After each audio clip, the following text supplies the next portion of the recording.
Bonsoir à tous et bienvenue dans le 18h de Public Sénat. Bonsoir Marie-Laetitia Bourriez. Bonsoir Pierre-Henri, bonsoir à tous. Tout de suite les titres de l'actualité de ce jour. Avant même l'arrivée au Sénat du texte sur l'audiovisuel public, les sénateurs décident d'augmenter la redevance télé de 2 €. Le gouvernement y était opposé et compte revenir sur cette mesure. Perquisition ce matin au domicile parisien du député socialiste Julien Drey dans le cadre d'une enquête pour abus de confiance. Le parquet évoque des détournements apparemment à des fins personnelles, mais sans nommer le député proche de Ségolène Royal. L'Opéra de Paris, qui accueille la jeunesse et la diversité, un bel exemple d'action pour l'égalité des chances. Yazid Sabeg, le nouveau commissaire à l'égalité des chances, sera notre invité dans quelques minutes. Et on parlera également du tourisme face à la crise avec Jean-François Rial, directeur du tour opérateur Voyageurs du Monde, et Anne-Marie Paillet, sénatrice centriste de La Réunion. L'économie, toujours à la une de l'actualité, Marie-Laetitia, avec ce plan de relance, un plan de relance désormais validé. Oui, il a été validé ce matin par le Conseil des ministres. Objectif, doper les investissements publics, notamment dans les secteurs les plus touchés par la crise, comme l'automobile ou le logement. Ce plan de relance a été examiné, je vous le disais donc ce matin, alors que les mauvaises nouvelles continuent de tomber. Hier soir, l'INSEE a dévoilé ses prévisions de croissance pour l'année 2009. Nicolas Béard. Cette fois, le mot est lâché. Selon l'INSEE, la France entrera bel et bien en récession en 2009. La croissance est en chute libre. L'Institut prévoit moins 0,8% pour le dernier trimestre 2008. Et la situation ne devrait s'améliorer que très lentement. Le pays n'avait pas connu un tel marasme depuis 1993. Par rapport à 1993, le risque, c'est qu'on reste longtemps dans une croissance molle et qu'il n'y ait pas une reprise aussi forte en 2010 qu'elle n'a eu lieu en 1994. Et c'est bien là le problème, c'est qu'on est, semble-t-il, entré dans un tunnel de croissance très molle et on n'en voit pas le bout. À la différence de 93, la crise est mondiale. Selon l'INSEE, aucun pays européen n'échappera à la récession. De plus, le plan de relance du gouvernement ne devrait pas produire d'effet avant le second trimestre 2009. Conséquence directe, le chômage est en hausse. L'INSEE annonce un taux de 8% pour 2009 et plus de 200 000 destructions d'emplois. Les entreprises ont coupé dans les contrats d'intérim, d'abord, avant de toucher à l'emploi stable et permanent. Et il y aura peut-être des licenciements, il y en aura certainement, mais il y a surtout... et c'est ce qu'on constate toujours, une grande prudence de l'embauche quand on a des comptes d'exploitation qui se dégradent très vite. Donc on assure la survie de l'entreprise pendant un certain temps. Seule bonne nouvelle, la baisse des prix du pétrole devrait soutenir le pouvoir d'achat des ménages. Pour l'heure, Bercy maintient ses prévisions de croissance entre 0,2 et 0,5% pour 2009. Patrick Devedjian, le nouveau ministre de la Relance, se veut rassurant. Le plan de relance aura un impact économique de 100 milliards d'euros et créera 150 000 emplois. 150 000 emplois devraient donc être créés en 2009, un objectif optimiste annoncé par le ministre de la Relance, Patrick Devedjian, qui a souligné que la plupart des financements seraient débloqués cette année. On l'écoute. On investit 26 milliards, dont 75% dans l'année qui vient. Mais nous espérons avoir un effet d'entraînement, entraîner les investissements des collectivités locales, des entreprises. Et si on arrive à un effet de levier de 3, ce qui est recherché, ça fait un impact de 100 milliards sur les 2 ans. On espère à peu près... c'est l'ordre de 1%. Un petit point. C'est l'ordre de 1%, oui. On injecte plus de 1% d'investissement ou de trésorerie dans les entreprises ou d'anticipation sur le RSA, c'est-à-dire aussi des mesures de justice fiscale qui sont très importantes dans ce plan. Et puis le secrétaire général de l'Élysée, Claude Guéant, a annoncé que d'autres mesures pourraient être prises en complément en dehors de ce plan de relance. Et tandis que la France se prépare à entrer en récession aux États-Unis, George Bush lance une bouée de sauvetage aux constructeurs automobiles. Il devrait bénéficier d'une aide de 17 milliards de dollars issue du fonds Paulson, initialement réservé aux banques. En contrepartie, les industries automobiles devront assainir leurs finances d'ici mars 2009. Sinon, elles devront rembourser le Trésor américain. Et puis au Sénat, selon l'agence France-Presse, les radicaux et les centristes envisageraient de rapprocher leurs groupes. L'objectif serait de peser davantage face à l'UMP qui n'a plus la majorité à elle seule dans la Haute Assemblée, notamment dans le cadre de la réforme constitutionnelle. On écoute Jean Arthuis au micro d'Élise Ecardi. Après 1 heure de discussion agitée, les sénateurs ont tranché. La redevance ne sera pas indexée sur l'inflation, mais elle va augmenter de 2 €. Le gouvernement, lui, ne voulait pas se précipiter et préférait attendre la rentrée pour débattre de l'ensemble de la réforme de l'audiovisuel. C'est un peu mesquin, gagner comme ça 2 €. Voilà, excusez-moi pour cette petite erreur d'aiguillage. Nous allons donc écouter maintenant Jean Arthuis sur le rapprochement entre le groupe centriste et les radicaux. Je crois que c'est une idée intéressante que d'imaginer que deux groupes dont les valeurs sont proches puissent mutualiser leurs moyens, travailler ensemble et peut-être aller plus loin si affinité. Il faut bien être conscient des impératifs du travail parlementaire. Il y a une réforme constitutionnelle. Nous devons nous organiser pour que le Parlement soit globalement plus efficace. Et toujours au Sénat, la question de la redevance était débattue cet après-midi dans le cadre du projet de loi de finances rectificatif. C'était l'un des articles les plus attendus. Les sénateurs ont décidé de relever la redevance TV de 2 €. Laïla Capio et Saveria Rojac. Après une heure de discussion agitée, les sénateurs ont tranché. La redevance ne sera pas indexée sur l'inflation, mais elle va augmenter de 2 €. Le gouvernement, lui, ne voulait pas se précipiter et préférait attendre la rentrée pour débattre de l'ensemble de la réforme de l'audiovisuel. C'est un peu mesquin, gagner comme ça 2 € au détour d'une conversation. Même au Sénat, sur la redevance, c'est quasiment faire 2 années d'indexation, alors pourquoi pas 3. Donc je crois qu'il y a un principe qui est celui de la redevance indexée, ça c'est propre, c'est net, ça veut dire qu'on ne rentre pas dans le débat de l'audiovisuel maintenant. Mais les sénateurs, eux, sont inquiets. Pour eux, l'indexation seule de la redevance sur l'inflation n'assure pas un financement suffisant de la télévision publique. Ils ont donc voté cette augmentation, grâce notamment aux voix centristes et quelques voix UMP. Si la réforme voulue par l'État au niveau du président de la République et du gouvernement s'était mise en place dans les délais souhaités, nous aurions aujourd'hui un paquet qui permettrait de sécuriser le financement de l'audiovisuel. Nous ne sommes pas, au jour où nous parlons, sécurisés quant au financement pérenne de cet audiovisuel. Les foyers disposant d'un téléviseur devront donc payer 118 € l'an prochain contre 116 cette année. Suite des débats à la rentrée avec l'examen du texte sur l'audiovisuel. Ce soir, le Sénat a montré au gouvernement qu'il faudra compter avec la Haute Assemblée. Voilà, et puis on vient de l'apprendre à l'instant même, le gouvernement belge dirigé par Yves Le Terme va présenter sa démission au roi des Belges, Albert II, en raison, vous le savez, du scandale né autour du sauvetage de la banque Fortis.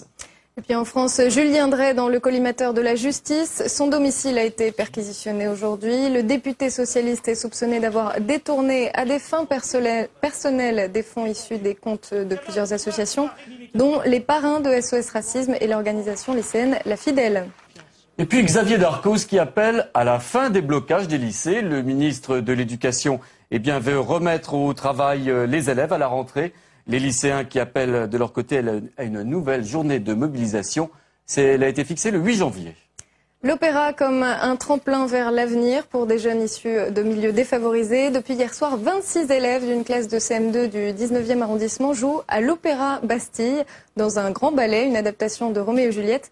Ces jeunes artistes se produisent aux côtés d'élèves néerlandais, italiens et hongrois. Fabrice Cunet a assisté à leur répétition.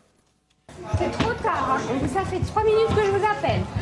Entrée sur scène et dernière répétition pour ces acteurs en herbe venus des 4 coins de l'Europe. Il y a 1 an et demi, la plupart n'avaient jamais entendu un air d'opéra.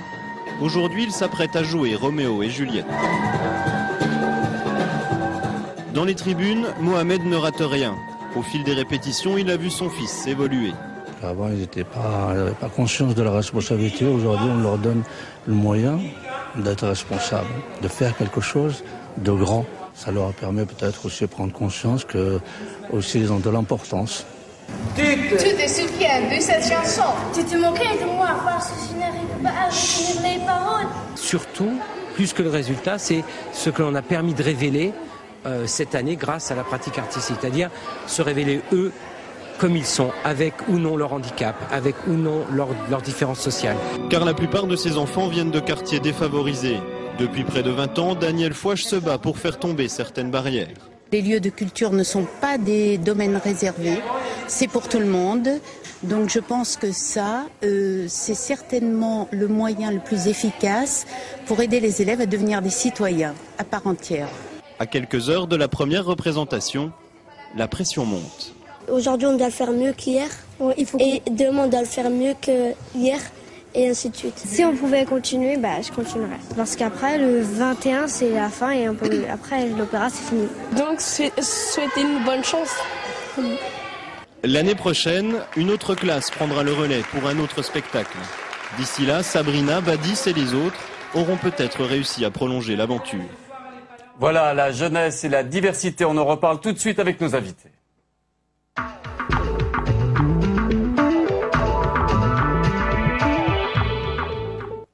Et nous recevons ce soir Yazid Sabeg, nouveau commissaire à la diversité et à l'égalité des chances. Vous avez été nommé avant-hier, votre tâche va être de faire en sorte... Oh, vous avez été, disons, l'annonce a été, l'annonce date d'avant-hier. Votre tâche va être de faire en sorte que tout le monde ait les mêmes chances, quelle que soit son origine. Vous avez commencé à travailler ? Il y a longtemps. Et par quoi est-ce que vous avez commencé alors ? Par la réflexion.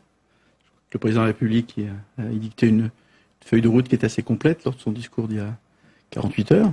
Il faut le mettre en œuvre. Quelles vont être vos priorités ? L'éducation et l'emploi. Concrètement, par quoi est-ce que ça va passer ? Quelles mesures allez-vous mettre en place ?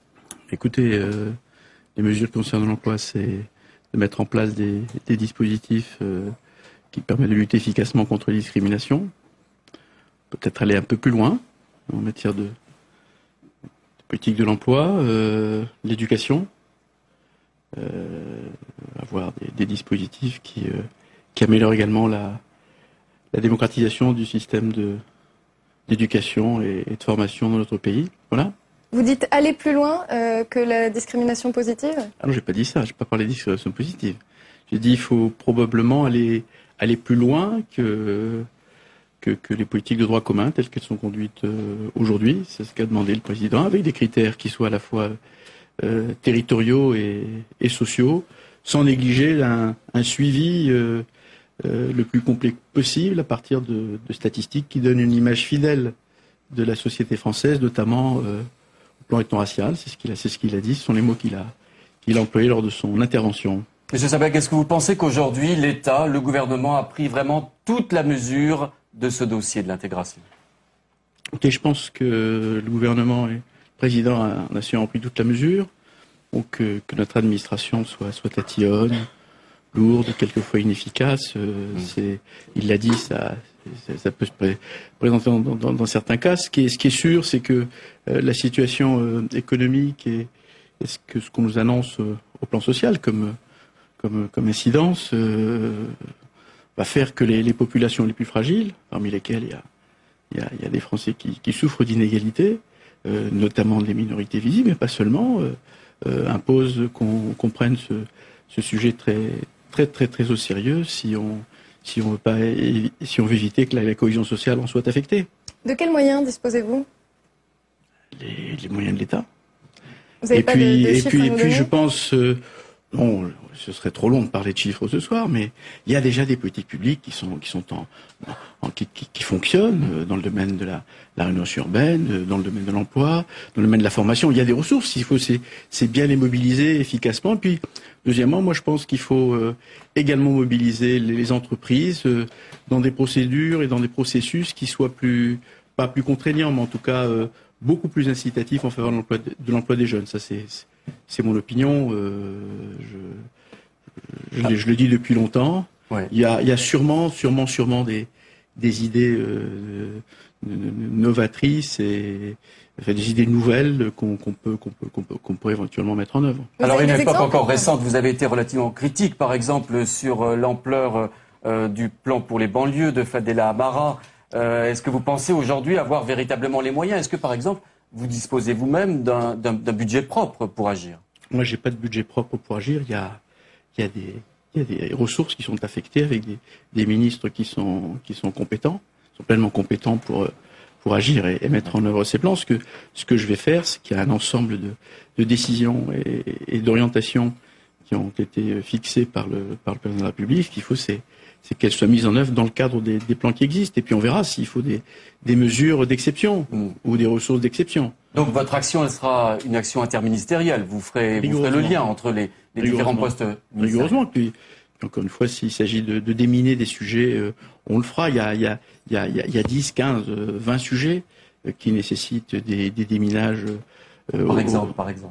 par exemple le sujet des statistiques, le sujet de l'intervention de l'État dans le domaine des politiques urbaines, des politiques de développement urbain, le sujet de l'éducation, le sujet de la démocratisation des filières de prestige. Ça nécessite un travail à la fois de réflexion, un travail de concertation et des expérimentations. Puis on verra ce qu'il en résulte. Quelle est votre position justement sur ces grands sujets, notamment les statistiques ethniques?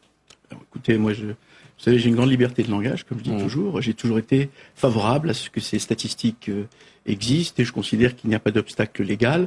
Je crois que c'est à ce qu'on les élabore. Je crois que c'est à peu près ce que dit le rapport de la commission qui a été présidée par Madame Veil, qui aboutit à la conclusion qu'il n'y a pas d'obstacle majeur à ce qu'on puisse conduire des enquêtes statistiques sur ces sujets. Et d'ailleurs, le terme de discrimination positive ne vous effraie pas? C'est pas le mot que j'emploie. Moi, je préfère la terminologie du Conseil d'État en 96, dont on a une excellente formule que j'utilise, qui est l'action positive. Ouais. L'action positive, c'est de mettre l'équité au cœur des politiques sociales publiques. L'équité, c'est aller au-delà de la loi commune. Ensuite, il y a les critères. Le président, il a dit critères territoriaux et sociaux. Ce qui n'empêche pas d'avoir un suivi au plan des statistiques, ces fameuses statistiques ethno-raciales. Alors, parmi les mesures annoncées par Nicolas Sarkozy, il y a justement une mesure qui concerne les classes préparatoires, donc c'est de la discrimination positive. 30% d'élèves boursiers en classe préparatoire en 2010. C'est une mesure qui vise à favoriser l'intégration de la diversité dans l'élite, mais que faire pour les autres élèves?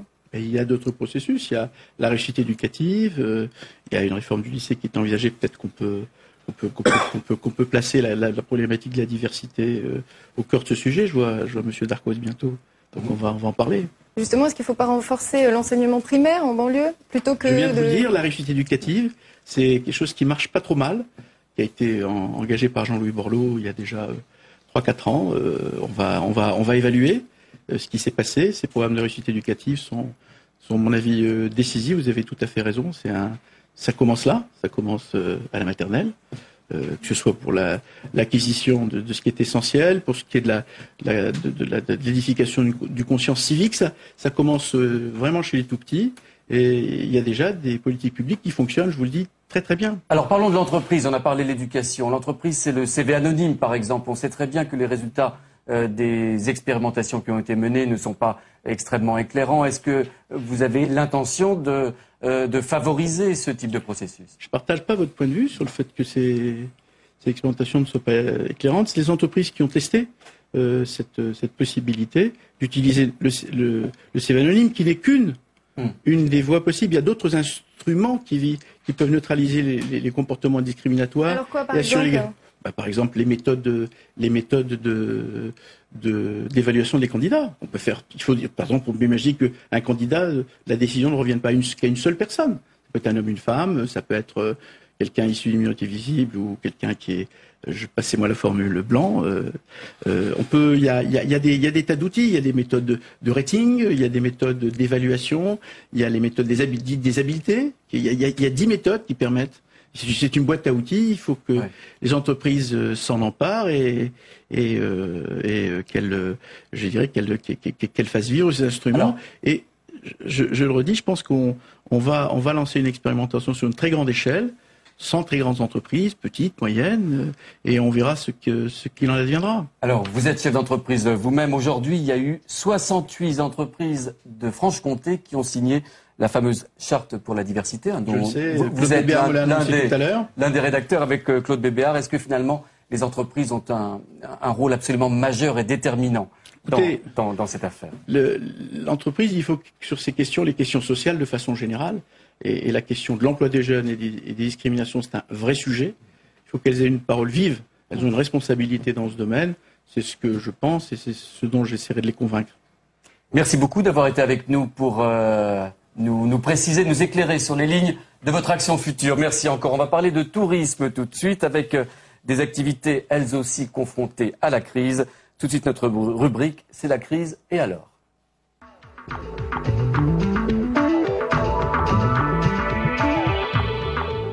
Avec tout de suite un coup de projecteur sur ce secteur également touché, je vous le disais, par la crise économique. Clément Billet l'a constaté à quelques jours de Noël. Vous allez le voir, les agences de voyage ne sont pas pleines.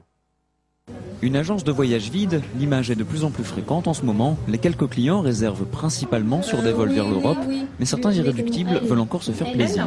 On a fait des économies, comme j'ai promis à mon neveu, donc voilà, la promesse, il faut la tenir quand on est des gens adultes.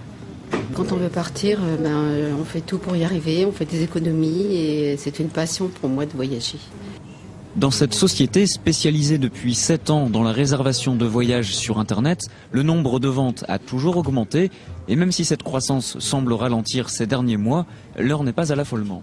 Les gens ont toujours envie de partir et ils cherchent à partir malgré les contraintes budgétaires actuelles et pour cela ils sont astucieux, ils cherchent les formules qui leur permettent de partir à moindre coût. En France, ce sont les chambres d'hôtes et les gîtes qui tirent leur épingle du jeu. Marie-France Drouel a transformé sa maison il y a 7 ans. Elle peut aujourd'hui accueillir jusqu'à 6 adultes avec 90 € par personne pour un hébergement, un petit déjeuner et la convivialité. Le tout à seulement 40 km de Paris. Son planning affiche complet presque toute l'année. Ça, c'est cette semaine. Donc, vous voyez, il y a 5 chambres. Elles sont occupées pas mal, oui. Écoutez, on est un peu vigilants. Il nous semble que le téléphone sonne un petit peu moins qu'à l'accoutumée. Mais dans notre fréquentation, actuellement, on n'a pas de baisse. En basse saison, ce sont principalement des sociétés ou des touristes étrangers qui réservent des chambres. Du coup, Marie-France va ouvrir son propre gîte dans cette grande demeure à quelques kilomètres de chez elle, dès que Gîtes de France aura vérifié la conformité du logement. Vous avez prévu quelle capacité finalement? Alors finalement, nous avons 10 couchages, des couchages pour 10 personnes. D'accord. Des gîtes qui, en période de fête, font le plein malgré la crise. Noël, c'est vraiment une semaine qui est prise d'assaut. C'est-à-dire qu'on a même, aujourd'hui, on a déjà des réservations pour la semaine de Noël 2009. Créé il y a 57 ans par le sénateur Émile Aubert, les Gîtes de France sont 46 000 sur le territoire, une idée de vacances de plus en plus plébiscitée, car moins cher qu'un voyage moyen ou long courrier. Alors le tourisme et la crise, avec nous sur ce plateau, la sénatrice centriste de l'île de la Réunion, Anne-Marie Payet, et le tour opérateur Jean-François Rial. Monsieur Rial, on l'a vu dans ce reportage, oui. Les agences de voyage, elles sont pas très pleines, presque vides à cette période de Noël, en temps de crise. Je crois pas que non, l'activité des réservations est en baisse d'environ 15% depuis début octobre, depuis les démarrages de la crise. Mais on peut pas dire que les agences de voyage sont vides, parce que en ce moment, évidemment, elles sont vides parce que les gens ont largement réservé leur voyage. Par exemple, la période de Noël, jour de l'an, est complètement pleine. Parce qu'elle a été réservée longtemps à l'avance.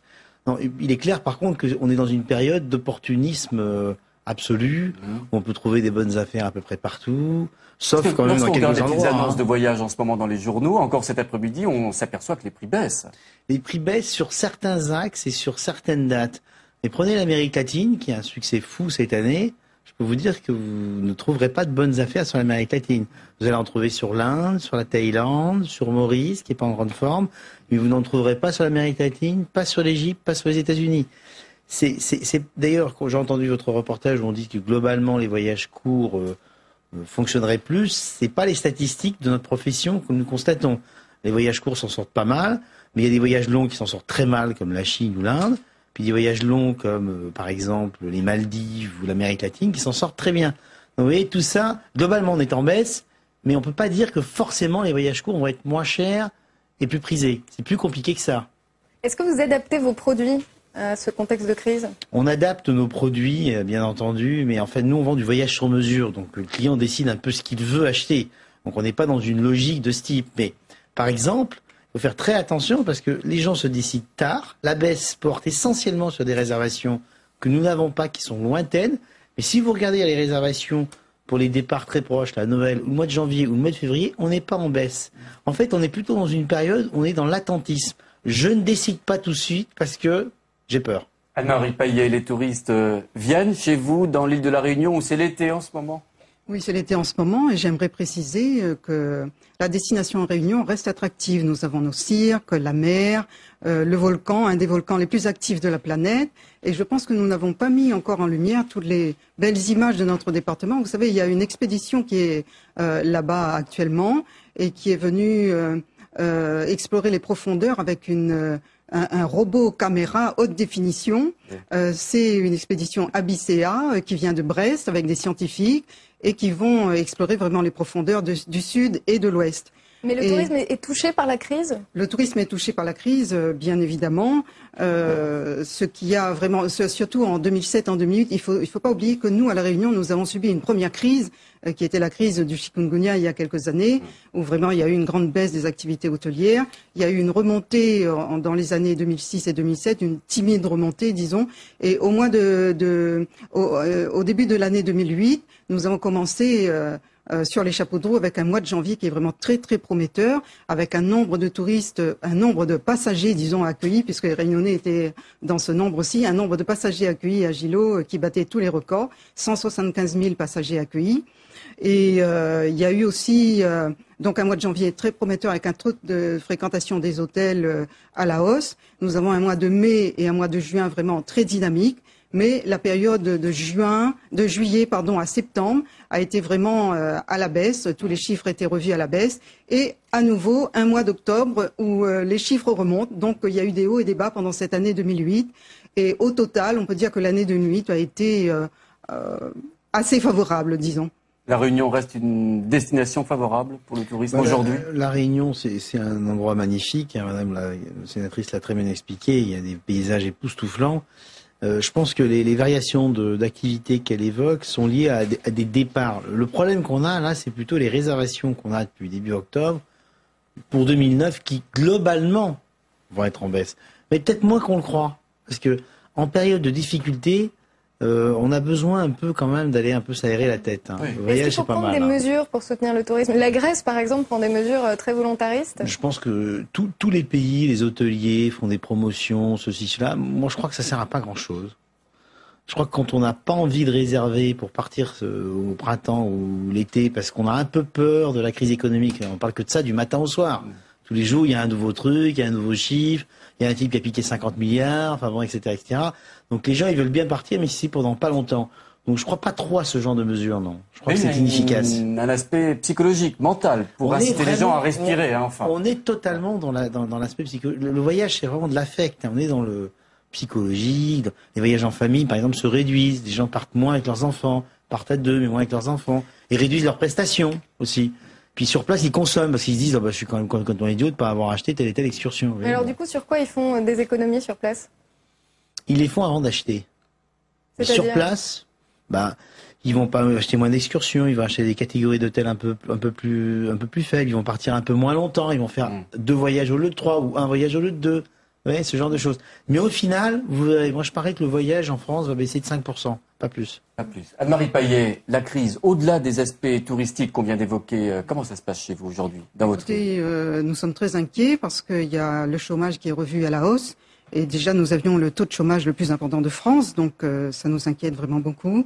Je crois que le préfet a réuni les professionnels du tourisme, notamment ces derniers jours, et il s'est quand même engagé à mettre en place un comité de surveillance des agissements des banques, parce que vous savez, à La Réunion, il y a aussi des pratiques qui ne sont pas très très bonnes parfois. Récemment, il y a eu le scandale avec les compagnies pétrolières qui s'étaient entendues pour facturer à des prix vraiment très élevés le carburant aux compagnies aériennes, à tel point qu'elles ont été obligées de payer une amende de 41 millions d'euros, donc c'est vraiment extraordinaire. Il y a aussi, nous avons aussi les prix, des prix très élevés sur tous les produits de consommation courante. Et nous avons aussi parfois des pratiques bancaires, et là il y a eu un article de presse récemment qui montre que les banques, même quand elles sont des filiales de sociétés mères de métropole, elles ne pratiquent pas les mêmes tarifs. Par exemple, en ce qui concerne le taux de tenue, les frais de tenue de compte qui ne sont plus facturés en métropole.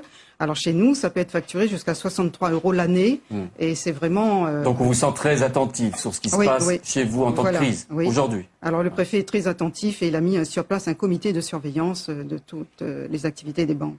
On y reviendra. Merci beaucoup Anne-Marie Paillet, merci beaucoup à vous d'avoir été nos invités ce soir. C'est la fin de ce journal d'information.